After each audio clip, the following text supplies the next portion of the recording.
রাসেল ভাই লোন ঘুরে গিয়া। আরন ভাই গাড়ি আজকে আমি চালাই। ও আচ্ছা, গাড়ি চালাবি? পালে তুই আগে এটা উঠা নে।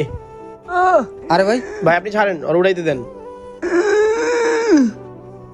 চাবি উঠানোর শক্তি নেই, তুই আবার গাড়ি চালাবি? হ্যাঁ রাসেল ভাই দেখছেন, হ্যাঁ আমার সবসময় ল্যাংড়ারুলাকে অপমান করে। আরে ভাই তুমি টেনশন করো না, আমি জানি ওর থেকে শক্তিশালী তুমি।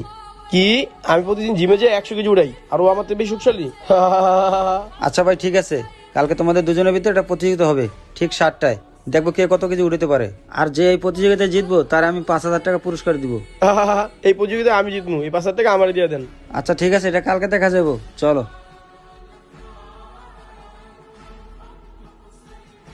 এই রাসেল ভাই দাঁড়ান, কই হয়? এই প্রতিযোগিতা ওই জিতে গেছে। কি? এই প্রতিযোগিতা শুরুই হয় নাই, ও জিতলো কিভাবে? তাহলে ভাই শোনো, ওই জিতলো কিভাবে। আজকে ভোর ঠিক 5টা বাজে। আরে ভাই তুমি এত সকাল সকাল কই যাও? ভাই নামাজ পড়তে যাই। মাশাল্লাহ ভাই, এই প্রতিযোগিতায় তুমি জিতছো, এই নাও তোমার পুরস্কার 5,000 টাকা।